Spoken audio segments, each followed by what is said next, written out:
లేకపోతే డబ్బలు ఎత్తేస్తున్నారు, street vendors దుకాన్లు తీసేస్తున్నారు, చాలా కష్టపడుతున్నారు, పర్వాలేదు. కానీ దేశానికి అన్నం పెట్టే రైతన్న కోసం, ఆరుగాలం కష్టపడి పంట పండించే రైతన్న కోసం రివ్యూ చేయడానికో, రైతుల కష్టాలు తీర్చడానికో ఈ ముఖ్యమంత్రి గారికి, ఈ ప్రభుత్వానికి కనీసం సమయం లేకపోవడం అనేది చాలా దురదృష్టకరం. అంటే ఈ ప్రభుత్వం రైతుల పట్ల ఏ పాటి చిత్తశుద్ధి ఉందో ఈరోజు మనకు స్పష్టంగా అర్థమవుతూ ఉంది. ధాన్యపు రాశులను గాలి కొదిలేసి అందాల పోటీలతో అందాల రాసుల చుట్టూ ఈ ముఖ్యమంత్రి గారు, ఈ ప్రభుత్వం అంతా కూడా తిరుగుతూ ఉంది. ధాన్యపు రాశుల చుట్టూ తిరుగుతలేరు, అందాల రాశుల చుట్టూ తిరుగుతూ ఉంది ఈ ముఖ్యమంత్రి, ఈ ప్రభుత్వం. మీ ప్రాధాన్యత ఏంది అని అడుగుతా ఉన్నా. ఈ ప్రభుత్వం అధికారంలోకి వచ్చిన 18 నెలల నుంచి కూడా రైతులను అరిగోస పెడతా ఉన్నారు. ధాన్యం కొనుగోలులో ఈ ప్రభుత్వ వైఫల్యం కొట్టొచ్చినట్టు కనబడతా ఉంది. ఈ సంవత్సరం ఏం చెప్పారు?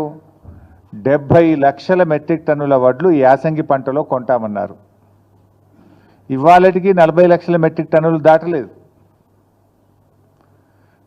రైతులకు దాదాపు 4,000 కోట్ల రూపాయలు బకాయి పడ్డది ప్రభుత్వం. అంటే కొన్నటువంటి వడ్లకు 48 గంటల్లోనే డబ్బులు ఇస్తామని ఉత్తమ్ కుమార్ రెడ్డి గారు ప్రగల్భాలు అయితే బాగా బలుకుతూ ఉన్నారు. 48 గంటలు కాదు కదా, 10 రోజులైనా కూడా ప్రభుత్వం కొన్న ధాన్యానికి రైతులకు డబ్బులు పడడం లేదు. బోనస్ అయితే దిక్కే లేదు. యాసంగి పంటలో 512 కోట్ల రూపాయలు ప్రభుత్వం బోనస్ కింద రైతులకు చెల్లించాల్సి ఉంది.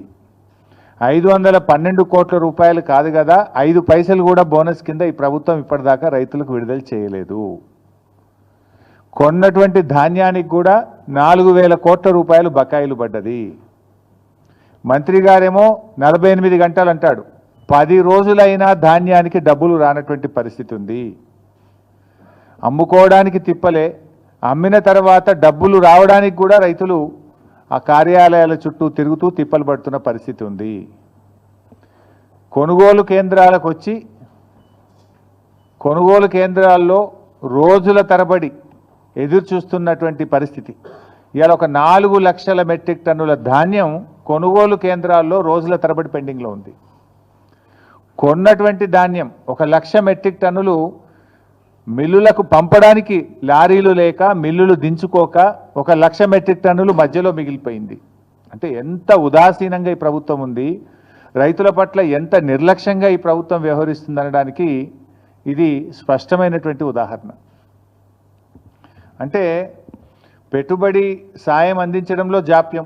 మీకు తెలుసు, వానకాలం రైతు బంధు అయితే కొట్టిండ్రు, యాసంగి రైతు బంధు ఇవాళటికి 3 ఎకరాలకు కూడా వేయలేదు. ఇవాళ గౌరవనీయులైన ఉప ముఖ్యమంత్రి గారు చాలా గొప్పగా చెప్పేసిండు. ఏమంటుండో, మేము పెట్టుబడి సాయం కోసం బడ్జెట్లో 18,000 కోట్లు పెట్టినాం, ఏడాదంతా ఇస్తాం, మెల్లగా ఇస్తాం, ఏడాదంతా ఇస్తారట. ఎప్పుడు పెట్టుబడి సాయం అంటే ఎప్పుడు ఇవ్వాలి? పంటకు పెట్టుబడి సహాయం, విత్తనాలు కొనుక్కోవడానికో నాట్లు పడడానికంటే ముందు ఇవ్వాలి. కోతలైపోయినా యాసంగి పెట్టుబడి సాయం ఇవ్వలేదు ఉప ముఖ్యమంత్రి గారు. ఇలా ఖమ్మంలో చెప్తున్నాడు ఆయన గారు, మెల్లగా ఇస్తారట. మీరు కాంగ్రెస్ పార్టీ మేనిఫెస్టోలో ఏం పెట్టారు? కేసీఆర్ 10,000 ఇచ్చిండు, మేము 15,000 ఇస్తాం. ఆ 15,000 కూడా పంట సీజన్ ప్రారంభం కాకముందే రైతుల ఖాతాల్లో వేస్తామన్నాడు. ఇప్పుడు పంట సీజన్